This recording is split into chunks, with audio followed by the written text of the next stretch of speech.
Good morning from people media factory company.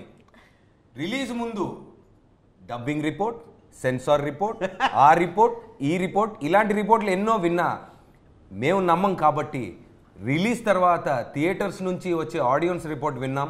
Thank you so much and congratulations. Thank you so much. Congratulations. Thank you. Congratulations. Congratulations to you. Congratulations. Thank you. బాగుంది.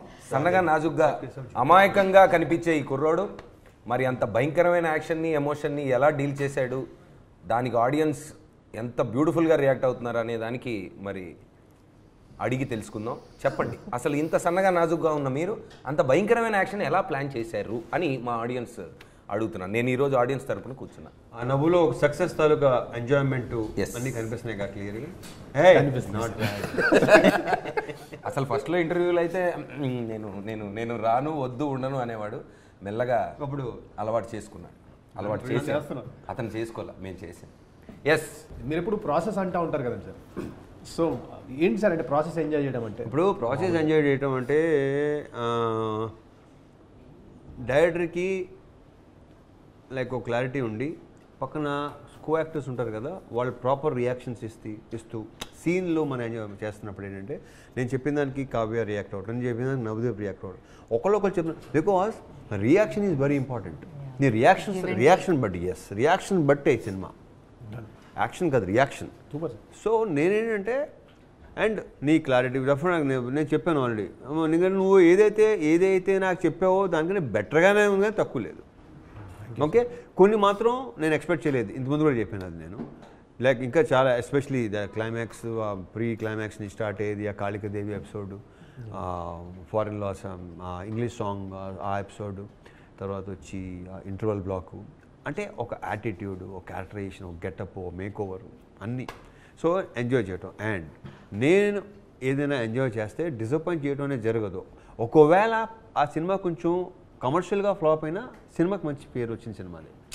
అలా కొన్ని ఉన్నాయి, autograph కానీ, శంభో శివ శంభో కానీ, నేనింతే కానీ, they like critically acclaimed good films అనమాట. So no regrets. ఫిల్మ్లో చాలా థియేట్రికల్ మూమెంట్స్ ఉన్నాయి. సో మీకు నచ్చిన థియేట్రికల్ మూమెంట్ ఏంటి sir? Same theatrical moment for you. First, start with me or let's start from her. Kavya, you start. You can start. I'm happy. Oh, I talk, he talk, you take and talk. take it. I'm like, it's done. No, everything that it's an entire journey that I was a fan of, definitely, because everything was so beautifully executed and elevated, even with the BGM and everything. I did not expect like what I saw. I had goosebumps throughout. And I loved love story.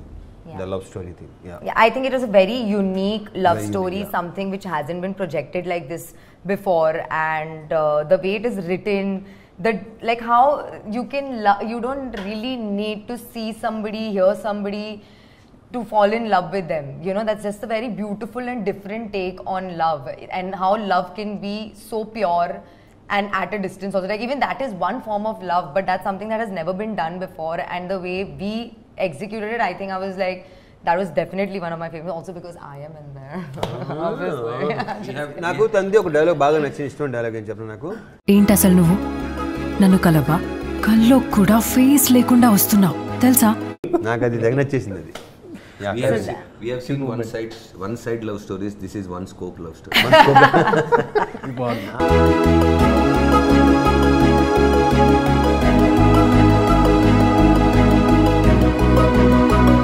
Lot of scope in this scope. Yeah. But ends in no hope. No, that you drive the entire thing. No, definitely the motivation also behind everything that the character then does. Yeah, then because that is that impact that character and that love held for this person to completely alter his life is something very deep. దేవుడు కనిపించడు, నువ్వు చాటు నుండి చేస్తున్నా దేవుడు చేస్తున్న పనే చేస్తున్నావు. మనిషి ఎలా ఉంటాడో తెలియకుండా ప్రేమించింది, నాలో ఒక రక్షించే వాడిని చూసింది.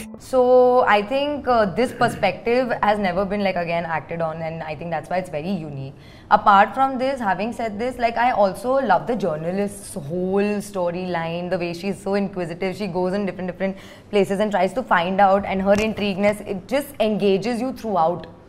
And of course, the action and the Mass Maharaja. Every time he was on screen, it was like an experience for me. And to be able to share that experience with him on screen, it was like unreal. So yeah, I can keep going on about my experience. It's like keep quiet. Your character- serious note, Navdeep is a very, very good actor. Very good. And very, Very good. Good looking, good actor. Atanlo, he has everything, according to me. And he also had a lot of fun offset also. We saw that yesterday at, not yesterday, sorry. We saw that at the pre-release. One of my favorite actor, Navdeep. So Sahadev and జై వీళ్ళ back story ఏంటి, వీళ్ళు ఎక్కడ మొదలు పెట్టారు, ఎందుకు ఇలా ఉన్నారు, అండ్ సహదేవ్ జీవితంలో చాలామంది అమ్మాయిలు చూస్తుంటాడు, ఇంతకుముందు చాలా ప్రాణాలు తీసుంటాడు. సో ఒక ఆయుధాన్ని ఎలా వాడాడు సహదేవ్, ఇదంతా బ్యాక్ స్టోరీ. అయితే ఎప్పుడైతే నీ క్యారెక్టర్ను చూసి నీతో ప్రేమలో పడి తను మారిన తర్వాత నీకు జరిగిన తర్వాత తన 2.0 స్టార్ట్ అవుతుంది తన కథలో. సో అంత డ్రైవ్ చేసే క్యారెక్టర్ అది. సో అది ఎలా ఉంటే నా థియేట్రికల్ నాకైతే అంటే నేనున్నాటిల్లో ఫస్ట్ నేనున్నాటిలో చెప్తా, తర్వాత నేను లేనాటిలో చెప్తా. నేనున్నాటిలో అయితే ఆ సైరన్ మోగిన దగ్గర సౌండ్ వేసాం, గేట్లు వేసాం, సౌండ్ వేసాం, విన్నారా? చావు పిలుస్తుంటే కళ్ళు చెవులు పనిచెయ్యవు.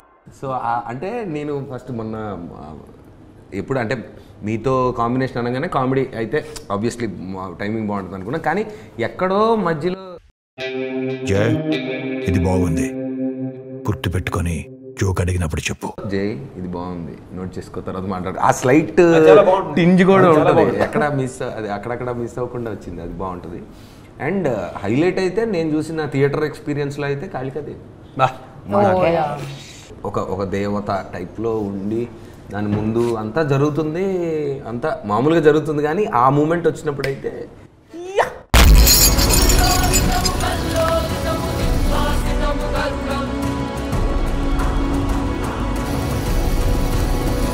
మామూలుగా మీరు యాక్టర్స్గా అప్పటి నుంచి ఈ జర్నీ చేస్తుంది. ఇప్పుడు ఫర్ ఎగ్జాంపుల్ నేను నా పాత వర్క్ కొన్ని చూసుకున్నాను అనుకోండి సార్, నాకు కొంచెం అరే ఇంకా బెటర్గా చేసి ఉంటే బాగుంది అనిపించింది, అది ఎక్కువగా అనిపిస్తూ ఉంటుంది sir. At the same time కొన్ని ఎలా ఉంటాయంటే అరే ఆ టైంలో ఇంత రెబెలియస్గా ఎట్లా డెసిషన్ తీసుకున్నాం ఇట్లా షార్ట్ పెట్టడానికి అని కూడా అనిపిస్తూ ఉంటాయి సార్. మీకు అలా అనిపిస్తూ ఉంటాయా? డెఫినెట్గా నేను బేసిక్గా నేను ఎప్పుడు సెల్ఫ్ క్రిటిసిజం బాగా ఎక్కువ, అనిపించకపోతే అనిపించాలి. నేను మరీ టూ మచ్ అయితే నేను కానీ నిజంగా అది నాకు చాలాసార్లు అనిపించింది. కొన్ని వాటికి ఏంటంటే సరే అది వదిలే, అది వదిలే, కానీ నాకేంటంటే మళ్ళీ చెప్తున్నా, ఇక్కడ ఈ సినిమాలో నాకు ఇంకొంచెం బెటర్గా చేసుకుంటే బాగుండేది అని ఫీలింగ్ సూపర్ నాకు రాలేదు సీరియస్లీ. ఎందుకంటే నాకే ఎవడ్రైడు అనిపించింది కాబట్టి ఇంతకుముందు చెప్పినట్టు మళ్ళీ అది చెప్తున్నా. సో ఇన్ని క్యారెక్టర్స్ ఇన్ని సంవత్సరాల తర్వాత కొత్తగా మళ్ళీ కనిపించడం అనేది అసలు ఒక రేర్ ఫీట్. అది నిజంగా క్రిటిసిజం టూ మచ్. నేను సెల్ఫ్ క్రిటిసిజం అనేది ప్రొఫెషనలీ కాదు, పర్సనలీ కూడా. ఎస్. అయితే సార్ మనకి ఈ ఫిల్మ్లో ఈచ్ క్యారెక్టర్కి ఒక ఆర్క్ పెట్టి వాళ్ళ క్యారెక్టర్ ఆర్క్స్ త్రూ వెళ్తూ మన సహదేవ్ ఏంటి అనేది చూపిస్తూ వచ్చాం సార్. సో ఈ దిస్ ప్రాసెస్లో we had to caste right set of actors. So ఒక కాన్షియస్ కాల్ తీసుకొని ఎప్పుడు మీరు వర్క్ చేయని యాక్టర్స్ని ఎక్కువ క్యాస్ట్ చేయడం జరిగింది. అవును, యాక్చువల్లీ ఎవరితో చేయలేదు, అసలు అంత ఫ్రెష్ అందరూ ఫస్ట్ టైమర్స్ అందరూ నాతో చేసిన. సో మీకు ఆ సినర్జీ ఎప్పుడన్నా మీకు అది కనిపించిందా సార్? ఎప్పుడన్నా యాక్ట్ చేస్తున్నప్పుడు ఆ ఫ్రెష్నెస్ మీరు ఫీల్ అయ్యారా చేస్తున్నప్పుడు? డెఫినెట్గా నేను నవదీప్తో ఫస్ట్ టైం వెళ్ళాను. తనతో ఆ సీన్స్ ఉన్నాయి, ఇంట్లో సీన్స్ కానీ చూడటం కానీ, రొమాంటిక్ బిట్స్ కానీ, ఒకరికొకరు ఇష్టపడటం కానీ, అని సూపర్, అది చాలా బాగుంది. వినయ్ రాయ్తో కానీ, మన అజయ్ ఘోష్ కానీ, శ్రీని కానీ, వీళ్ళందరూ మొత్తం ఇంతమంది ఎప్పుడు చేయలేదు వాళ్ళతో. I had super experience. అనుపమాతో తక్కువ కాంబినేషన్, కానీ అసలు మర్చిపోయిన కాంబినేషన్ లేదు కదా, అన్ని దొంగతనాలు జరిగినాయి ప్రమోషన్స్లో. లాస్ట్లో అలా నేను అనుపమ ప్రమోషన్స్లోనే కలిసి ఎక్కడ కలవాలా సినిమాలో, మమ్మల్ని కలపలా. Especially the ambulance scene, you looked very distracted. I was very worried. This is a very emotional scene where you're saying certain lines, and I thought, how is she gonna do it now? And bang on, you got it right on action. So I hope all directors and producers are hearing this now. Switch. Yes, sir. Roholo Rajnikant. Thank you, sir. So అన్న మామూలుగా directors అన్నాక మేము ఏవో inputs ఇస్తూ ఉంటాము. ఆ input ఇచ్చిన తర్వాత ఇన్పుట్ని మీరు వాడి ఏదో చేస్తూ ఉంటారు. ఆ చేస్తున్న ప్రాసెస్లో అన్న కొన్నిసార్లు నేను వేరే ఏదో అనుకుంటాను, మీరు ఇంకోటి ఏదో చేస్తారు, బట్ కొన్నిసార్లు ఏదో లైఫ్ క్రియేట్ అవుతుంటుంది. ఇలాంటివి క్రియేట్ అవుతున్నప్పుడు do you feel very happy and go back home? So నీ నుంచి నాకు చాలా సింపుల్గా వచ్చింది ఏంటంటే ఎలాగుంటే బాగుంటుందని ఒక ఇంగ్లీష్లో ఒక 3 words చెప్పేస్తారు. ఇలా ఇలా ఇలా ఉంటే ఎలా ఉంటుంది అని మనం ఒకటి చేస్తాం, తర్వాత ఇలా ఇలా ఉండగా ఓహో ఇది బాగుంది కదా ఈ ఇన్పుట్ అని చాలా క్లియర్గా ఇస్తాం. సో ఇలా రకరకాల ఇన్పుట్ నుంచి రకరకాల యాక్టింగ్ వస్తూ ఉంటుంది.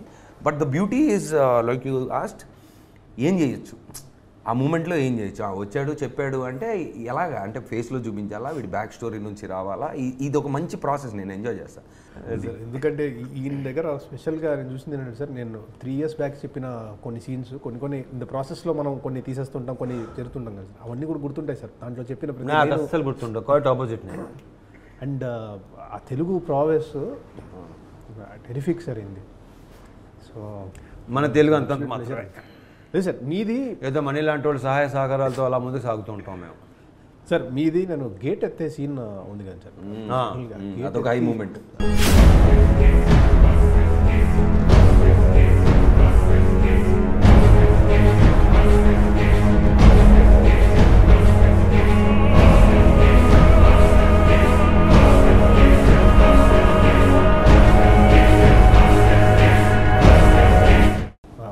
ఒక టిపికల్ క్వాలిటీ చూశాను సార్.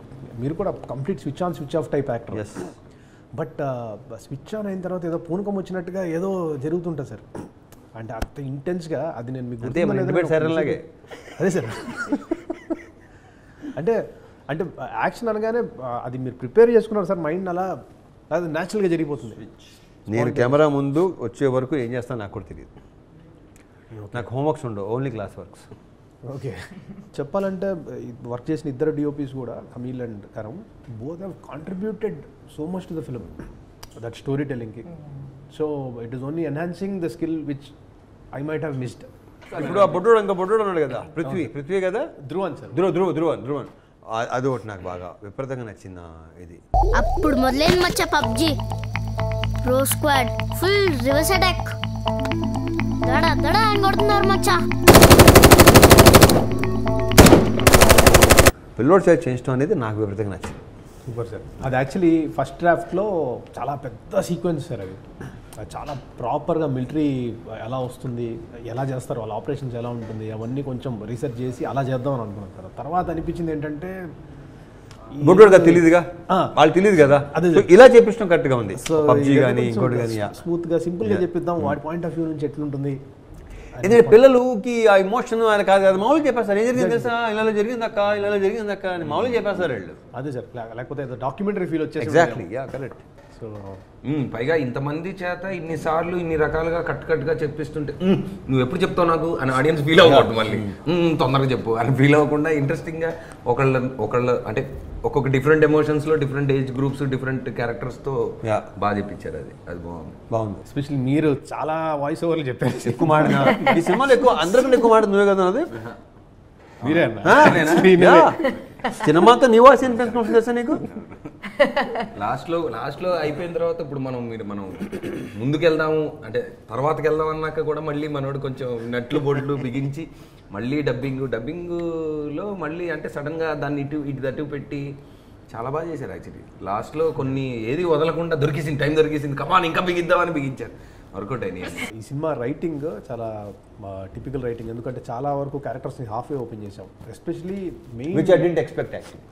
అదే సార్, అంటే ఎస్పెషలీ మీ క్యారెక్టర్ని ఈయన క్యారెక్టర్ని హాఫ్ వే ఓపెన్ చేసాం. మిగతా క్యారెక్టర్స్ అన్నిటికీ ఏదో చిన్న ఒక స్టార్ట్ ఎండ్ ఆర్క్ ఇచ్చాము. మీ ఇద్దరు క్యారెక్టర్స్ని హాఫ్ వే ఓపెన్ చేసి we took through the art. So దానికి బిగినింగ్ ఏంటనేది ఇంకా క్వశ్చన్ మార్క్ పెట్టాం, అది తర్వాత ఎక్స్ప్లోర్ చేద్దాం అనే పర్ఫెక్ట్. సో రిస్కీ కాలే. ఆ రైటింగ్ ప్రాసెస్లో నాకు మణి గారు డైలాగ్స్ మామూలుగా వచ్చి చెప్తున్నప్పుడు కొన్నిసార్లు నేను అది ఈ తెలుగు ఏంటి కొంచెం హెవీగా ఉంది అని అనిపించేది.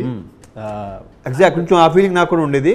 కానీ దానికి అర్థం చెప్పిన తర్వాత ఇది కరెక్ట్, ఇది వాడాలి, ఇది కరెక్ట్. స్లోగా I got use to it. About dialogues you understand. And the easy, they are very poetic also in a way, like I feel, but they make so much sense that you cannot like I think that's what you're exactly. Meek in the process lo you started getting liking it and loving what is the actually okay ప్రాసెస్లో దాన్ని enjoy చేస్తూ వెళ్ళారు. చేసిన అవును.